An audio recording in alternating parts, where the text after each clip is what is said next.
2 linggo pa lamang mula nang maluklok bilang Senate President si Senator Alan Peter Cayetano. Si Cayetano ay nahalal bilang bagong SP matapos makakuha ng sapat na boto nang muling lumutang sa plenaryo si Senator Bato de la Rosa matapos ang 6 na buwang hindi pagdalo. Sa kabila nito, patuloy pa rin ang usap-usapan tungkol sa umano'y posibleng kudeta sa Senado. Sa isang pahayag, sinabi ni Senator Kiko Pangilinan na nais ng minority bloc na tinawag niyang SB11 o Solid Bloc 11 na maging bagong Senate President si Senator Win Gatchalian. Ayon kay Pangilinan, may kakayahan umano si Gatchalian dahil sa patas itong pamumuno at kakayahang pag-isahin ang Senado. Sinabi naman ni Senator Ping Lacson na layunin lamang ng planong pagbabago sa liderato ay magkaroon ng fresh start. Naniniwala sila na si Gatchalian ang makakapagpababa ng tensyon matapos ang mga nangyari kamakailan sa Senado. Itinanggi naman ni Senator Tito Soto III ang haka-hakang nananatili siyang tahimik sa usapin ng Senate leadership. Nilinaw ng dating Senate President na siya ang unang nagtulak sa pangalan ni Gatchalian bilang posibleng maging susunod na Senate President. Sa gitna na rin ito na humiinit na usapin sa kung sino ba talaga dapat ang manguna sa Senado. Una nang ibinunyag ni Senator Amy Marcos na malalim ang dahilan kung bakit nais ng ilang minority senators na muling magpalit ng liderato sa Senado. Ayon sa senador, may naganap umanong pag-uusap sa pagitan ng ilang leader at opisyal ng administrasyon bago ang impeachment vote. Tinalakay raw dito ang posibleng pagbuo ng Constitutional Assembly o CONAS. Sa ilalim ng CONAS, ang mga senador at kongresista lamang ang magbabago ng konstitusyon o charter change. Dagdag pa ni Senator Amy, napag-usapan umano ang posibilidad na term extension at no election scenario sa 2028.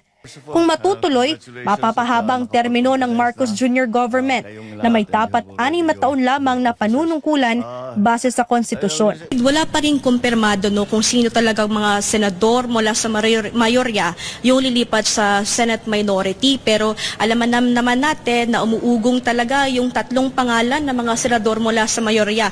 Nandyan si Senator Chis Escudero, si Senator Jinggoy Estrada, si Senator Joel Villanueva. Ito yung 3 senador na usapang lilipat umano sa minorya dahil nga dito sa mga issue ng flood control. At sinabi nga ni Senate President Cayetano, may mga senador mula sa mayorya yung tinatakot at tinatakot dahil doon sa mga kaso na kanilang kinakaharap patungkol nga sa dito sa example na ito, Jade, itong sa flood control project. 2 linggo pa lamang mula nang maluklok bilang Senate President si Senator Alan Peter Cayetano. Si Cayetano ay nahalal bilang bagong SP matapos makakuha ng sapat na boto nang muling lumutang sa plenaryo si Senator Bato de la Rosa matapos ang 6 na buwang hindi pagdalo. Sa kabila nito, patuloy pa rin ang usap-usapan tungkol sa umano'y posibleng kudeta sa Senado. Sa isang pahayag, sinabi ni Senator Kiko Pangilinan na nais ng minority bloc na tinawag niyang SB11 o Solid Bloc 11 na maging bagong Senate President si Senator Win Gatchalian. Ayon kay Pangilinan, may kakayahan umano si Gatchalian dahil sa patas itong pamumuno at kakayahang pag-isahin ang Senado. Sinabi naman ni Senator Ping Lacson na layunin lamang ng planong pagbabago sa liderato ay magkaroon ng fresh start. Naniniwala sila na si Gatchalian ang makakapagpababa ng tensyon matapos ang mga nangyari kamakailan sa Senado. Itinanggi naman ni Senator Tito Soto III ang haka-hakang nananatili siyang tahimik sa usapin ng Senate leadership. Nilinaw ng dating Senate President na siya ang unang nagtulak sa pangalan ni Gatchalian bilang posibleng maging susunod na Senate President. Sa gitna na rin ito na humiinit na usapin sa kung sino ba talaga dapat ang manguna sa Senado. Una nang ibinunyag ni Senator Amy Marcos na malalim ang dahilan kung bakit nais ng ilang minority senators na muling magpalit ng liderato sa Senado. Ayon sa senador, may naganap umanong pag-uusap sa pagitan ng ilang leader at opisyal ng administrasyon bago ang impeachment vote. Tinalakay raw dito ang posibleng pagbuo ng Constitutional Assembly o CONAS. Sa ilalim ng CONAS, ang mga senador at kongresista lamang ang magbabago ng konstitusyon o charter change. Dagdag pa ni Senator Amy, napag-usapan umano ang posibilidad na term extension at no election scenario sa 2028. Kung matutuloy, mapapahabang termino ng Marcos Jr. government na may tapat 6 na taon lamang na panunungkulan base sa konstitusyon. Wala pa rin kumpirmado kung sino talagang mga senador mula sa mayorya yung lilipat sa Senate minority, pero alaman naman natin na umuugong talaga yung tatlong pangalan ng mga senador mula sa mayorya. Nandyan si Senator Chis Escudero, si Senator Jinggoy Estrada, si Senator Joel Villanueva. Ito yung tatlong senador na usapang lilipat umano sa minorya dahil nga dito sa mga issue ng flood control. At sinabi nga ni Senate President Cayetano, may mga senador mula sa mayorya yung tinatakot at tinatakot dahil doon sa mga kaso na kanilang kinakaharap patungkol nga sa dito sa example na ito, Jake, itong sa flood control project. 2 linggo pa lamang mula nang maluklok bilang Senate President si Senator Alan Peter Cayetano. Si Cayetano ay nahalal bilang bagong SP matapos makakuha ng sapat na boto nang muling lumutang sa plenaryo si Senator Bato de la Rosa matapos ang 6 na buwang hindi pagdalo. Sa kabila nito, patuloy pa rin ang usap-usapan tungkol sa umano'y posibleng kudeta sa Senado. Sa isang pahayag, sinabi ni Senator Kiko Pangilinan na nais ng minority bloc na tinawag niyang SB11 o Solid Bloc 11 na maging bagong Senate President si Senator Win Gatchalian.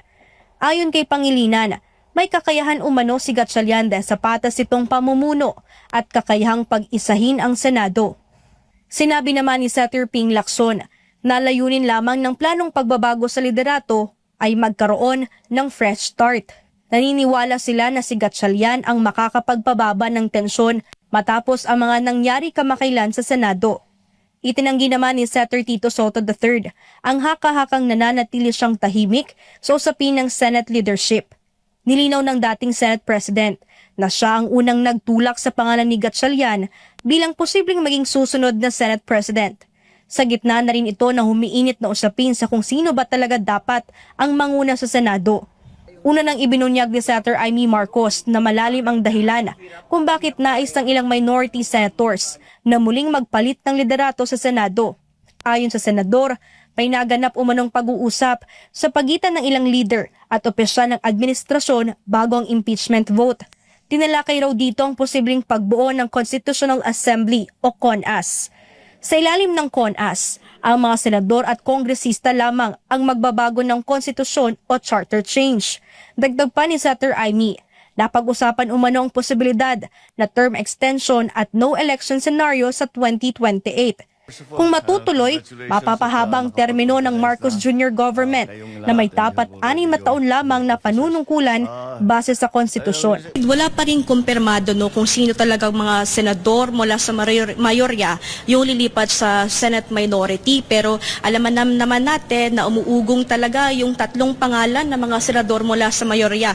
Nandyan si Senator Chis Escudero, si Senator Jinggoy Estrada, si Senator Joel Villanueva. Ito yung tatlong senador na usapang lilipat umano sa minorya dahil nga dito sa mga issue ng flood control. At sinabi nga ni Senate President Cayetano, may mga senador mula sa mayorya yung tinatakot at tinatakot dahil doon sa mga kaso na kanilang kinakaharap patungkol nga sa dito sa example na ito, Jake, itong sa flood control project.